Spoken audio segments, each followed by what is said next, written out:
Good morning student. Last class में हमने ठोस आकृतियों के क्षेत्रफल एवं आयतन के सूत्रों के बारे में अध्ययन किया था। इस क्लास में हम उससे संबंधित कुछ सवालों को हल करेंगे। तो चलिए देखते हैं।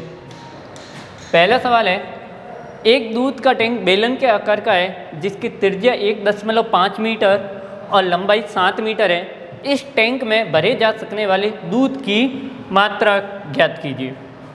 यह एक टैंक है जो बेलन के आकार का है।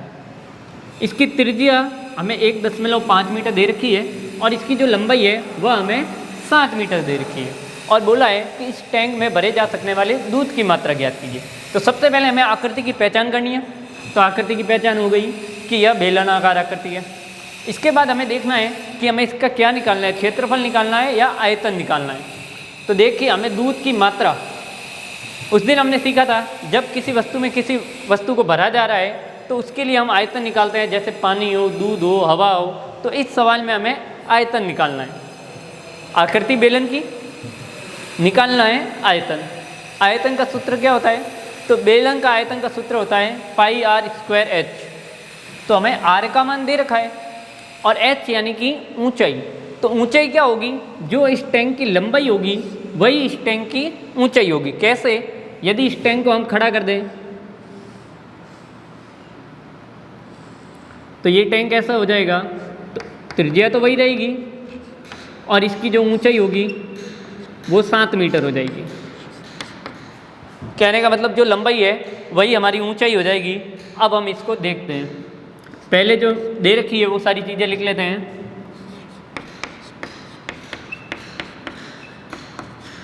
बेलनाकार टैंक की त्रिज्या अर्थात r, त्रिज्या को हम r से प्रदर्शित करते हैं।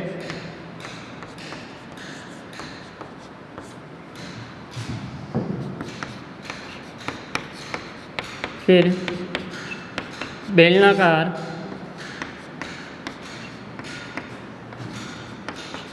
टैंक की ऊंचाई, जिसे h से प्रदर्शित करेंगे 7 मीटर। अब हमें इस टैंक का हमें आयतन निकालना है। तो हम सूत्र लिखेंगे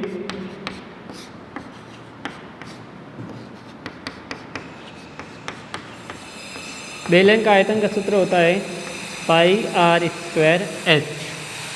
ये बेलन का आयतन का सूत्र है। अब इसके अंदर हम मान रखेंगे और हमारा उत्तर आ जाएगा। कैसे?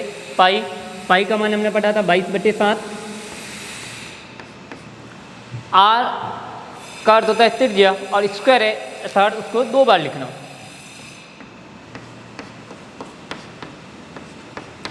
और गुणा h, वह भी हमें दे रखा है 7। अब इसको आगे हम थोड़ा सरल कर लेते हैं। तो देखते हैं, ये 7 से यह 7 कट जाएगा। यहाँ क्या बचा? 22 और 1.5 का 1.5 से गुणा करना है। तो वही तरीका, दशमलव को भूल जाते हैं। तो ये बन गया 15 का गुणा 15 से 225। अब यहाँ भी दशमलव 1 अंक के बाद है, यहाँ भी दशमलव 1 अंक के बाद है। तो 1 और 1 मिल के हो जाएंगे 2। तो अब दशमलव 2 अंकों के बाद आएगा। तो 1, 2, तो हमारा दशमलव यहाँ आएगा। वापस दशमलव का गुणा करना है, फिर भूल जाएंगे दशमलव। तो ये हो गया 225। इसका गुणा जब हम 22 से करेंगे तो गुणा का उत्तर आएगा 4950। यहाँ 2 अंकों के बाद दशमलव है, यहाँ नहीं है। तो वापस 2 अंकों के बाद दशमलव आ जाएगा और पीछे आ जाएगा मीटर क्यूब। क्योंकि आयतन निकाल रहे हैं, हमने पढ़ा था आयतन के अंदर पीछे इकाई के पीछे क्यूब आता है। तो बेलनाकार टैंक का आयतन कितना हो गया? 49.50 मीटर क्यूब। अब हमें इसके अंदर दूध की मात्रा भरनी है। तो देखते हैं, दूध मीटर में ना होकर दूध की मात्रा लीटर में होती है। तो इस मीटर को हम लीटर में बदल देंगे। तो हमने पढ़ा था 1 मीटर क्यूब बराबर होता है 1000 लीटर के। 1 मीटर क्यूब 1000 लीटर के बराबर होता है। इसलिए 49.50.50 मीटर क्यूब बराबर क्या हो जाएगा, 1 मीटर क्यूब 1000 के बराबर है, तो गुण 50.50 मीटर हो जाएगा। इसको हम 1000 से गुणा कर देंगे। वापस वही तरीका, दशमलव भूल जाइए और सीधा गुणा करते हैं पहले बिना दशमलव के। अब देखिए दशमलव 2 अंकों के बाद है और यहाँ नहीं है, तो वापस 2 अंकों के बाद दशमलव आ जाएगा, अर्थात 49,500 और पीछे 00 का कोई वैल्यू नहीं है, तो हम इसे ये भी लिख सकते हैं। तो हम कह सकते हैं कि इस दूध के टैंक में कुल मिलाकर 49,500 लीटर दूध की मात्रा आएगी। आगे बढ़ें दूसरे सवाल की तरफ।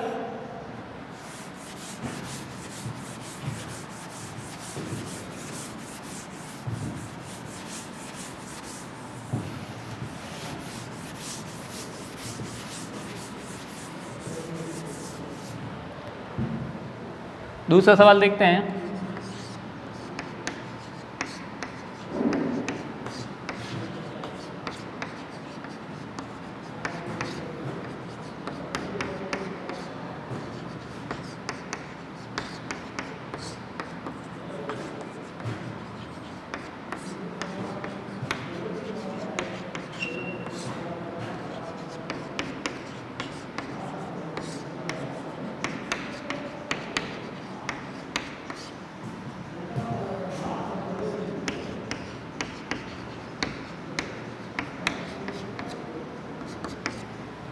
दूसरा सवाल क्या है, देखिए एक घन की भुजा ज्ञात कीजिए जिसका संपूर्ण पृष्ठीय क्षेत्रफल 600 सेमी स्क्वायर हो। हमें एक घन की भुजा ज्ञात करनी है। घन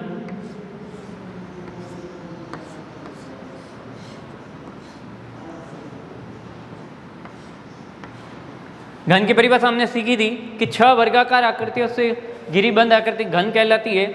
इसके अंदर हमें सारी वर्गाकार आकृतियां हैं और हमें बोला है कि इसका हमें क्षेत्रफल दे दिया है 600 सेमी स्क्वायर और इसकी हमें भुजा ज्ञात करनी है। तो जब हमें कोई चीज़ नहीं पता हो तो उसे हम चर से प्रदर्शित कर लेते हैं। मान लेते हैं इसकी भुजा है a सेमी। सरल करते हैं।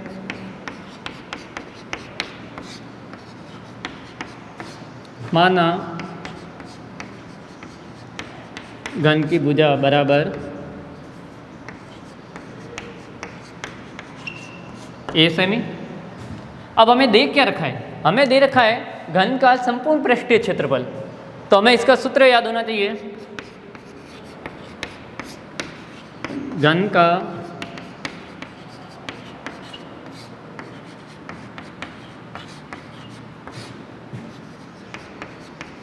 संपूर्ण पृष्ठीय क्षेत्रफल, उसका सूत्र होता है 6a स्क्वायर। अब हम इसके अंदर मान रखेंगे और आंसर प्राप्त करेंगे। 6a स्क्वायर बराबर 600, क्योंकि हमें घन का संपूर्ण पृष्ठीय क्षेत्रफल 600 हमें सवाल में दे रखा है, तो 6a स्क्वायर बराबर 600। चर का मान आ गया तो हम पक्षांतरण विधि से इसको हम आगे सरल करेंगे। तो देखिए यहाँ 6a स्क्वायर के गुणा में और गुणा बदलता है भाग में, तो यहाँ हो जाएगा a स्क्वायर बराबर 600/6। भाग दे देंगे a स्क्वायर बराबर 100। 6 से ये 600 कट जाएगा 100 बार। अब यहाँ स्क्वायर है, स्क्वायर हटाने के लिए हम करते हैं रूट। किसी भी संख्या का अगर हमें स्क्वायर हटाना है तो हम उसका वर्गमूल ले लेंगे, तो हमारा वह स्क्वायर हट जाएगा। और वर्गमूल का अर्थ होता है किसी संख्या को उसी संख्या से गुणा करना और आंसर 100 आना चाहिए। जैसे 20 का गुणा 5 से करते तो उत्तर 100 आ रहा है, लेकिन दोनों संख्याएं समान नहीं, तो हमें 100 के ऐसे टुकड़े करने हैं कि दोनों संख्याएं समान हो और दोनों का गुणा भी 100 आना चाहिए। जैसे 2504, यह भी सही नहीं है। और इस बार हम देखते हैं 10 गुणा 10। अब देखें तो 10 का 10 से गुणा करते तो उत्तर 100 भी आ रहा है और दोनों संख्याएं एक समान है, तो इसका उत्तर हो जाएगा 10। तो हम कह सकते हैं और यदि इसे हम चाहें तो अभाज्य गुणनखंड की विधि से भी इसका हम मान निकाल सकते हैं। कैसे? 100 के अभाज्य गुणनखंड करेंगे तो पहले 2 का भाग देंगे, फिर 2 का भाग देंगे, 25 में 2 का नहीं 5 का भाग जाएगा। अभाज्य गुणनखंड किया, अब जो आंसर आया उसे लिखेंगे और इस आंसर में 2 के जोड़े बनाएंगे। ये दोनों एक समान, ये दोनों एक समान, एक अंक बाहर आ जाएगा तो यहाँ आ जाएगा 2 और यहाँ आ जाएगा 5 और 2 का 5 से गुना करेंगे तो भी आंसर 10 ही आएगा। तो हम कह सकते हैं एक घन जिसका संपूर्ण पृष्ठीय क्षेत्रफल 600 सेमी स्क्वायर है तो इसकी भुजा होगी 10 सेमी। उस तरह से भी हम निकाल सकते हैं। आगे बढ़े अगले सवाल की तरफ।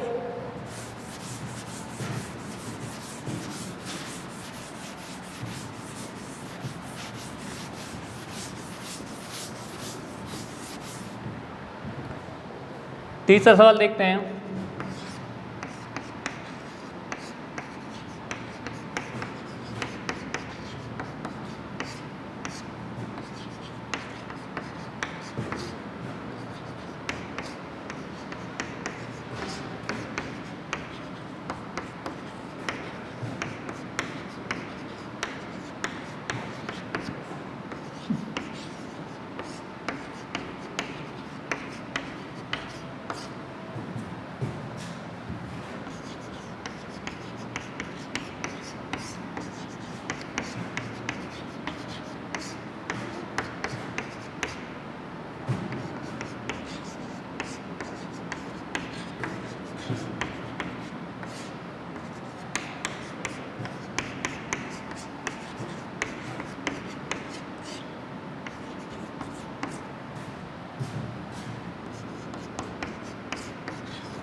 देखिए अगले सवाल की तरफ। अगला सवाल कहता है कि एक घनाभाकार कमरा है जिसका माप है 12 मीटर, 8 मीटर और 4 मीटर। यदि सफ़ेदी करवाने का व्यय 5 रुपये प्रति वर्ग मीटर हो तो कमरे की 4 दीवारी पर सफ़ेदी करवाने का व्यय ज्ञात कीजिए।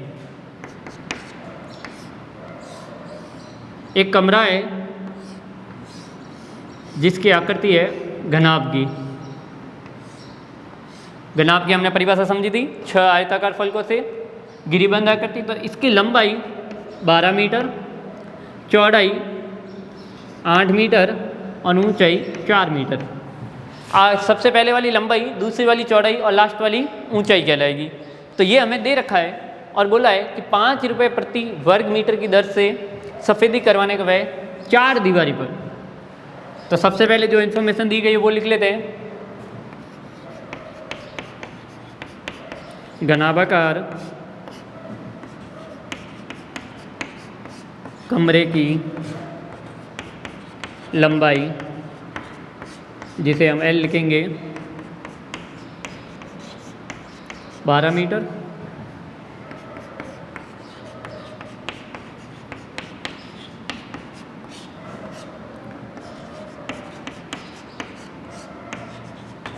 घनाभा कमरे की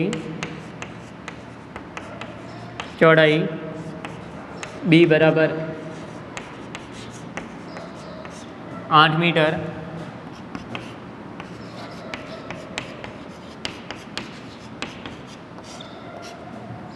घनाभा कमरे की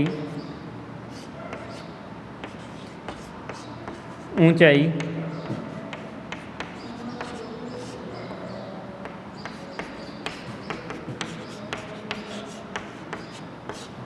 जो चीज़ हमें दे रखी है वो तीनों चीज़ें लिख ली।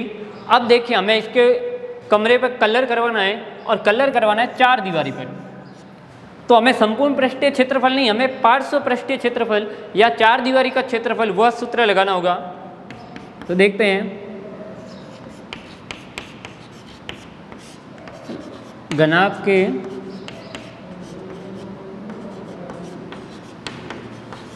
चार दीवारी का क्षेत्रफल, इसका सूत्र हमने उस दिन पढ़ा था 2 गुणा H कोष्टक L plus B. L plus B लिखो, B प्लस L लिखो, दोनों में कोई फर्क नहीं है। अब इसके अंदर हम मान रखेंगे और उत्तर प्राप्त करेंगे। 2 गुणा H का अर्थ होता है ऊंचाई, ऊंचाई हमें दे रखी है 4, कोष्टक L लंबाई दे रखी है 12 प्लस चौड़ाई दे रखी है 8। अब सबसे पहले कोष्टक सरल करेंगे। 2 गुणा 4 गुणा 20 सरल करते हैं। 2 का 4 से 8, 8 का 20 से गुणा करते हैं तो उत्तर आता है 160 मीटर स्क्वायर। इस बार स्क्वायर आएगा क्योंकि हम निकाल रहे हैं क्षेत्रफल। तो हमारे पास कुल क्षेत्रफल आ गया 160 मीटर स्क्वायर।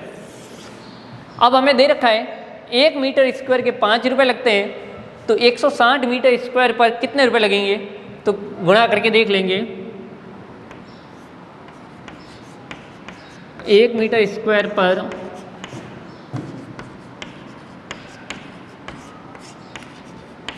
सफ़ेदी का व्यय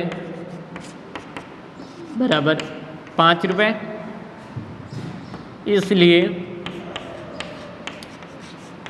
160 मीटर स्क्वायर पर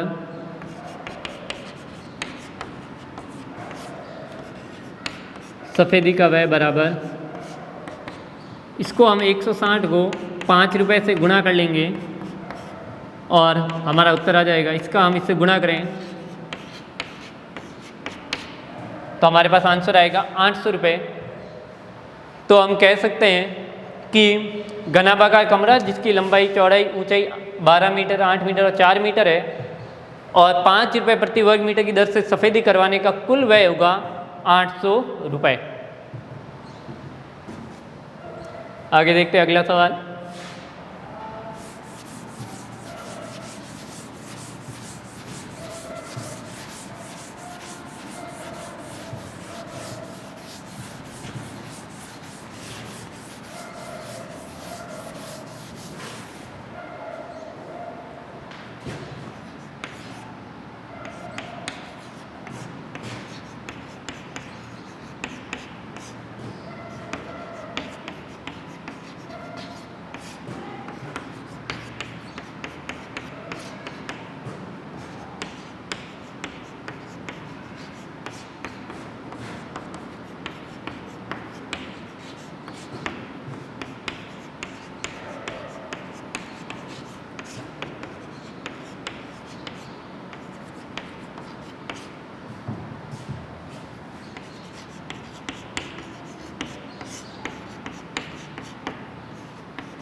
देखिए अगला सवाल है हमारा कि एक घनाभ है जिसकी विमाएँ 60 सेमी, 54 सेमी या 30 सेमी हैं।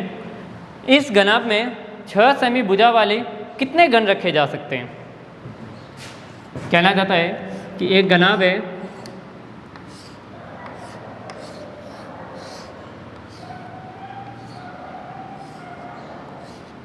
जिसकी लंबाई 60 सेमी, चौड़ाई 54 सेमी और ऊंचाई 30 सेमी है।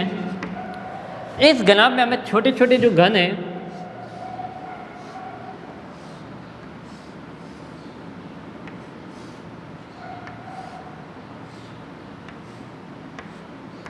ये घन है जिसकी भुजा हमें दे रखी है 6 सेमी।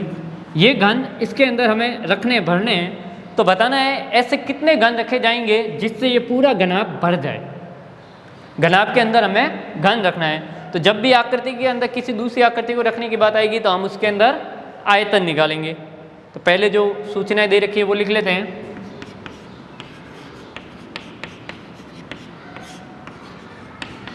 घनाभ की लंबाई जिसे L लिखेंगे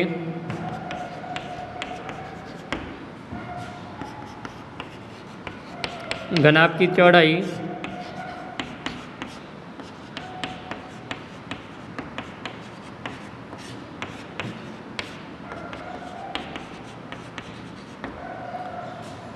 लास्ट में लिखेंगे घनाभ की ऊंचाई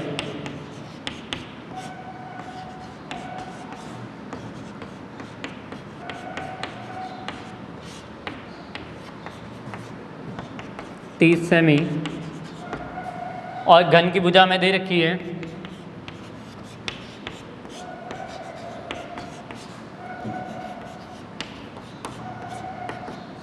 घन की भुजा जिसे हम ए से प्रदर्शित करेंगे 6 सेमी।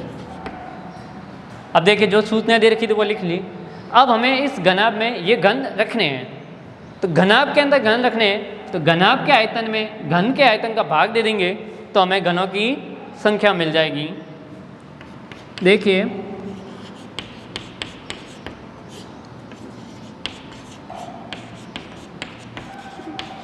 घनों की संख्या बराबर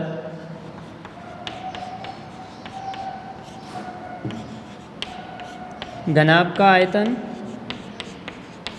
इसमें हम भाग दे देंगे एक घन के आयतन का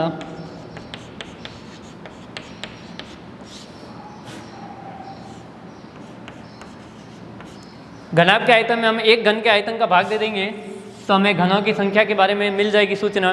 तो देखिए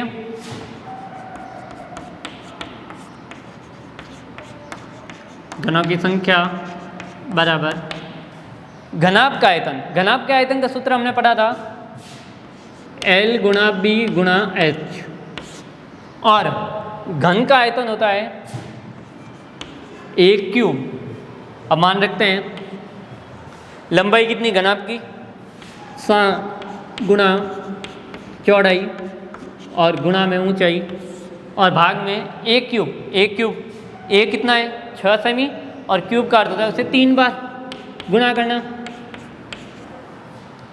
अब जो सरल हो रहा है उसको सरल कर देते हैं। तो देखिए 6 से 60 कट जाएगा 10 बार, 6 से 54 भी कट जाएगा 9 बार और 6 से 30 भी कट जाएगा 5 बार।